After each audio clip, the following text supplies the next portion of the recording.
Hey everyone, welcome back to FPL Fran. Today's video is going to be my Gameweek 19 cheat sheet. We're going to be looking at an extremely short turnaround here from Gameweek 18. This is the midweek selection of football, before we have the new year.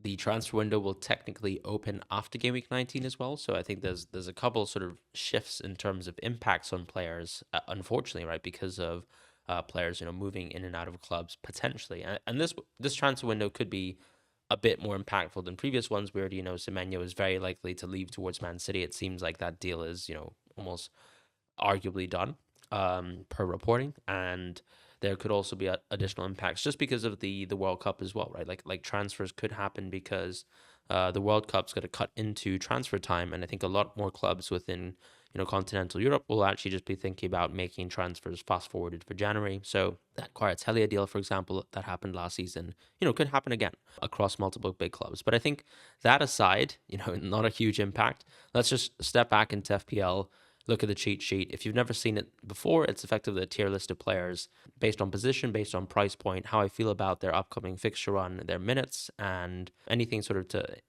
particular to take into account of with, let's say, managers and changes in tactics and things like that. As far as, let's say, the midfield landscape, I don't think much has really changed, to be honest. I've actually been quite hesitant to sort of move any of the budget players. I feel pretty confident about a lot of them. However, I do have to caveat that I'm recording this video before Tottenham play versus Crystal Palace and also before Leeds play Sunderland. I have the away version of those teams flipped, but Stack and Lefebvre, I think, are still sort of my favorite options that are more consistent in terms of how many avenues towards points they can actually get over this run. Whereas, let's say, with Miley and Weaver, to an extent, it is sort of that right back quality. And it's not like Miley's DEFCON numbers are that good, but he had great chances to score versus United as well. So let's not sort of dismiss that entirely. As far as, let's say, the tier of players in that sort of 5.x price point, I think just because Wilson is so expensive now, I'm going to give him a drop ahead of a pretty tough fixture run. The West Ham game is gone. All the fixtures from here on out are pretty tough for Fulham, and he is sort of at a price point where I think he's not too far away from the quality of a Stack and a Lefebvre, but he's suddenly almost $1 million more expensive than these players. And so you kind of have to unfairly, I think, drop Wilson for that, because people have gotten price rises. So congratulations to you if you've gotten them. With the Jeremy Pino, I do think that when you take Tottenham at home away from the slate, that's going to make Crystal Palace players a little bit worse, just naturally speaking. Like, I think I even feel that with arguably someone like Mateta with his great underlying stats and, even with Nketiah having a knock and all that, that's the only reason why we're dropping Jeremy over this run, because we said his underlines look good. I'm actually looking forward to maybe him hopefully finally doing well versus Tottenham at home. But yeah, I do think that the fixture slate's getting a little bit tougher for Palace from here on out. So that's just something to take into account of more from a defensive point of view, right? So the teams that they're competing versus from a defensive standpoint are a little bit better from here on out. Reinders I've added towards the cheat sheet. He's obviously been performing well as of late. There's a couple episodes added to the season now. But I think the concern with someone like Reinders is really just the influx of the City players, right? So we know AFCON means a couple players come back. We know Doku's injury means that he will come back soon. We know that means that Foden will have to move back into more of an interior role, and that's going to harm someone like Reinders. With Semenyo coming into the team, like, I don't even know if there's a world where maybe, Cherki plays less of that sort of right midish type position and, continues to play inside a bit more, which he already does, right? Both players like Foden and Cherki, who I am sort of mentioning right now, who are playing wing-ish for City, clearly do not play the majority of the game as touchline wingers. They do move into the center, and you saw that with Cherki as well, sort of working with Reinders on his goal. But I think the concern is just going to be like priority of minutes for these City players, and I don't think that Reinders necessarily has that over some of the other players. Neither is the ceiling as high as, let's say, someone like Cherki to justify holding him. So this is sort of just a credit towards good performances. I don't think necessarily he is someone that I'd be looking to, be buying soon. Tavernier, Jorginho, Mount, kind of feel the same about these players. Mount, unfortunately, I don't exactly know what the situation is with regards to his injury. Like, if he's available for Wolves at home, he's an exceptional pick. But of course, with the uncertainty around it, and already knowing with his sort of more precarious sort of injury history, like what that kind of entails, not very good things. So I'm going to have to drop Mount for the cheat sheet. I don't want to say it was a mistake in terms of putting Mount in the cheat sheet, because I think you kind of have to use Dorgu as a good example of this, where if you're given the tools to succeed, I suppose, over a fixture run, and you're going to be in good positions because simply you're playing versus much weaker teams and the fixtures are good, there's really good basis for Mount to have been a good pick. And I think the injury is just unfortunate. With Dorgu, for example, he's going to stand to benefit, playing in the positions that he's playing in, because so many players of this team are out, whether it's AFCON with Ahmad or whether, there's just a complete lack of depth for the team and lack of available substitutes in even some of the sort of wide positions. So yeah, Mount has to drop just purely because of the injury situation. Sobo, I think, gets a rise. The Isak news makes him better medium term, better long term, better short term. This is now going to be Liverpool's penalty taker. And I think that takes away from the quality of Ekitike, takes away from the quality of maybe a Wirtz who you think could have stood to maybe take penalties in that match, but more so someone like McAllister, right, who I think was likely going to take. Either way, he is on all set pieces. We saw within the match 2 weeks ago when Sobo was still sort of playing that I think McAllister did take one right-hand side corner. I think when I was watching versus Wolves as well, McAllister did continue to take both left and right-hand side corners. We've seen Gakpo take corners previously, and Gakpo's back in the team, so that will mean Sobo doesn't take every single set piece. But it's very likely that he'll at least resume the duties of being the right-hand side taker. And of course, the free kicks are still bestowed towards him. Kudus, I've actually added into the cheat sheet because he might have small penalty share, especially with Xavi being out. I think that's the case. The minutes are a bit weird where I think there are certain games where you can kind of see that I think Frank is sort of willing to take Kudus off early, right? So Liverpool is a good example of that. But for the most part, his minutes have been really, really good. So I think on the basis that his minutes are decent, I'm going to add him back into the cheat sheet here. Do I think he's an exceptional pick? No. The underlying stats still suggest he's pretty poor. But actually, Tottenham don't have the worst fixture run. So something to consider here. Minte I actually really like, and I would have loved to give Minte a rise, but I think if you can get, let's say, subbed off at 71 minutes in the game before Arsenal, and I'm not even going to talk about the Arsenal benching for now, because I actually think the Arsenal benching was positive in the sense that Minte actually completely revitalized Brighton as a team in the second half. So, there are pros and cons to that. But I think if you can get subbed off at 71 minutes in a great game on paper, like let's say the match that they had versus Burnley, that's kind of my concern. Or sorry, versus Sunderland at home. That's kind of my concern for, let's say, if you look ahead towards, let's say, the Brighton versus Burnley game, does that mean, Minte is suddenly the pick that you really want to own in FPL when that can happen and the player doesn't sort of max out on these good games? And that's kind of my concern regardless. So I think I would love to have given him a green. I think some managers can probably already just know that they feel like they're winning with Minte because they still have West Ham and Burnley fixtures to come. But yeah, a bit of a tricky situation for myself evaluating someone who doesn't have perfect minutes and is in the midst of, I think, struggling with minutes, but then actually just has had a great rebound performance, if that makes sense. In the next tier, Rice and Gordon get a rise. As I said last week, I probably spent a lot of time talking about why I didn't give Rice a rise. And I think just sort of watching Rice once again, pretty much deputized in the right mid, right back position, if you want to say perfectly, that he just is an incredible footballer. And, there's still so many routes towards points with him that I'm probably underrating. And ultimately, I've got to give him his credit and just give him a rise. I think Arsenal are just a really solid pick.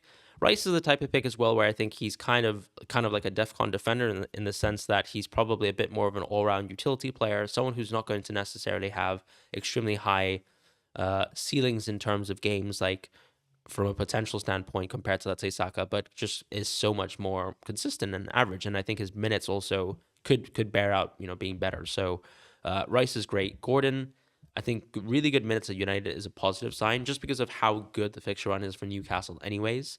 I think Gordon just deserves a rise on that basis, assuming that he actually can start all of these matches. I think it's a positive that he played 90 minutes versus United, but then that obviously should have a flip side impact in terms of how Eddie Howe might manage his minutes going forward. So you'd absolutely hate to see him benched for Burnley. And I think some people are probably in the position of saying that that's unlikely to happen, but I think it's still plausible. And that's kind of my concern with Gordon. Otherwise, there's no real midfield moves other than Palmer gets a rise. I think it's just a positive that he is set to likely start all the next 3 games anyways. So, for example, he just played 75 minutes for Aston Villa. He's going to play the match for Bournemouth, I think, and start. and should be prepared to do that. But let's just see what happens with that, because that could be a bit of a wait and see situation. In other spots in FPL, I think was let's say going back to sort of the 7 million players, because I know a lot of people want insight from them. I still think Chelsea probably is a wait and see, like for Game Week 20, more so than you transfer in the Chelsea player now in Game Week 19. With Rodgers, I think that he's going to rise massively coming out of Arsenal away. So the only reason why he's not going to get a massive rise is because of the immediate fixture. With Bruno G, I still think that his routes towards points are a little bit overrated. Like if I had to compare him to Rice, he's worse at DEFCON. He is, not a set piece taker, and just purely kind of has like open play value that I think is also a little bit seasonal, in the sense that it doesn't feel like it's something he consistently does if you look season on season. So that's kind of where I'm at right now with a lot of these picks. And I think in the midfield landscape, like we're looking at a lot of options who are just all around utility players, or someone like Turkey, for example, who just is, absolutely ludicrous and has underlying stats that just completely blow the rest of the field out of the water. To an extent, like Cunha is someone who does that as well. So I still think that these are the popular picks that I would still back. Sade as well, right? Where that single game performance is going to shoot up all his season numbers. But for the most part, we've always framed Sade as a player who is a little bit more goal dominant, actually has pretty decent underlying stats, season on season on season, and is still a very solid pick because Brentford's fixture run is good. In the forward position, moving over to that, I haven't actually made any changes. I know Raul has just scored. He's played 90 minutes, but I think the Fulham fixture run just gets a lot worse. I still think the underlyings in terms of that team are really, really poor on attack, and probably not good enough to sort of, I think, surmount how tough the fixture run is going to be for them, more from an attacking standpoint. With Watkins, I've added him to the cheat sheet because it does seem like he's actually back. The concern, of course, when you look at, let's say, even the match versus Chelsea, is that, he came up into this game off the bench and then scored a brace. And, it's lovely to see that Aston Villa have these types of qualities of players where you can bring someone off the bench, like even someone like Buendia or Malin, who, at times will be starting or at the bench, and they've interjected like good positive moments into the season. And this team has been sort of a team of moments, but I've racked up 11 wins, like in a very legitimate manner. Yeah, it's kind of tricky to sort of say Watkins is suddenly like an extremely sensible pick, but I think with the João Pedros and the Waltemads and the Matetas of the world, the only thing really stopping them from being like top options for me, because the forward position is so weak, is just simply minutes at times. Waltemad can be an early sub, Pedro can be an early sub, Mateta can be an early sub, Watkins, we know, can start off the bench. So, yeah, I still think I'm not that confident in those players. Igor Jesus, I still really, really like. I'd love to sort of make him a green option, but I still think that maybe the underlying stats are, we still probably needed a bit more time with him. He's not a penalty taker, unlike, let's say, a Calvert-Lewin or even a Raul, to that extent. But that's kind of how I feel about the forward position. It doesn't feel like it's moved a lot. I'd still trust in a lot of players who just simply play more minutes and are more sort of 90 minutes type players than players who just simply haven't played, 60, 70 minutes at a game and could, be at the risk of a benching. With the defender cheat sheet, not too many changes here. Alderete gets a rise. Dorgu gets added as an option. I think Dorgu is purely, put simply, I think he's one of the best short-term fixture punts at this moment in time. He's someone who is exceptional at being able to sort of get attacking returns at the right wing position. This is actually sort of the position that he played in Italy. And, I don't really know where Amorim's going to move this team structurally. Like, I think the discussions in terms of whether this team is a back three, back four are just boring. But, positionally, like Dorgu is sort of... But positionally, Dorgu is someone who, clearly is taking in some of the most interesting positions in FPL and will continue to do so over this short fixture run, where, of course, you're just waiting for AFCON players to come back. To me, he kind of seems like an exceptional three-fixture punt.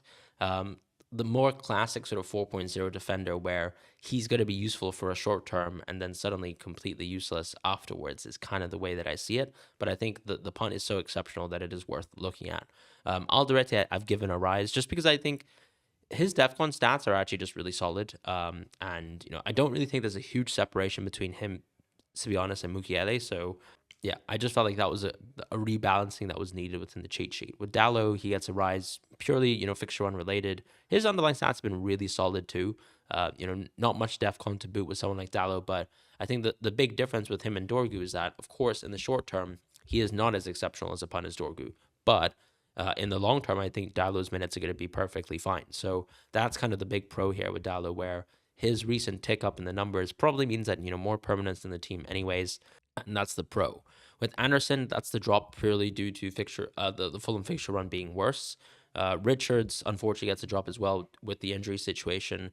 The way that I kind of see it with Glasner's quotes, because I'm recording this video before Crystal Palace versus Tottenham is played, and also before Sunderland versus Leeds has been played, is that looking at his Instagram post, to be honest, he says he's going to come back soon. To me, that suggests that he's not going to play versus Tottenham. Now, if he plays versus Tottenham, I'm just stupid, and you're watching this video with hindsight, and you know that I'm stupid. But I think it almost suggests that he could potentially be at least a week out. With the short turnaround, I don't really see how he's going to be fit for Fulham at home. And I could be positively surprised, and as I myself am a Richards owner, but he's going to get a drop because of that. Ballard gets added because I think really good DEFCON numbers. Probably someone that should have always been on the cheat sheet, but I'm kind of sometimes at times I'm guilty of just putting the player that I think I would just go for, like Alderete and Mukiele, and just save money there. But if you want to go for Ballard and you're really, for example, enamored by Sunderland as a team, he is an option. Collins, I've given a drop. Part of this is Brentford's fixture run is just getting slightly worse. And that's okay because Collins, has served his purpose over this run. He's been fit. He's been available. He's had really good DEFCON numbers too, and much better numbers than Vandenberg, for example, who also gets a drop, but a more significant drop at that rate. Cash gets a drop because of the suspension. I think also part of it too is if you're a fullback, you really have to be producing NPXGI numbers that are at a crazy level, and I don't think he quite provides that. Even though Cash is clearly the more attacking on the fullbacks. Otherwise, within sort of the 5 million position, we have Tuchel with a rise. This is just adjacent with Newcastle's fixture run coming good again. His DEFCON numbers are very solid. I think Hall is actually a pick that I really like from Newcastle, but my concern with Hall is just going to be around minutes. As someone who's a bit pessimistic, someone who's actually frequently injured or re-injuring himself, and has struggled, I think, with sort of staying fit over the season, I can't really back being a green pick immediately. Even for me to sort of put Mount into the position that he did, I felt like I did this because Mount actually seemingly played a lot of minutes and a lot of matches without interruption and without too much breaks in play, whereas Hall I still think isn't in that position. For example, someone like Reece James, who's also in the cheat sheet, he is here because I think he's just been so available, even though the Chelsea fixture run to me starts in Gameweek 22. So that's kind of how I feel about these Newcastle players. I think they're really solid, but I think I'd still go Tuchel. I don't think I'd have the confidence necessary to go Hall. Hincapié is benefited by a lot of the injuries that Arsenal are facing. I've unfortunately dropped Calafiori as a result, and Timber without more information on both of these players, because you just don't know if they're going to be available for Aston Villa at home. I think it's such a short turnaround for me that I'm struggling to believe with Timber's case that he's going to be completely out of the squad for a pretty tough match in Brighton, and then suddenly back in to start versus Aston Villa at home. I could be wrong, but I think with Calafiori as well, him sort of being taken off the pre-match lineup, I just can't see how he's going to play Aston Villa at home, which is why he's gotten a bigger drop. In terms of going back to the 5 million position, because I know I've ruminated around, I think Crystal Palace's fixture run is a little bit worse now, so I think Guehi does get a drop. I think Lacroix is not too far away from Guehi as an option.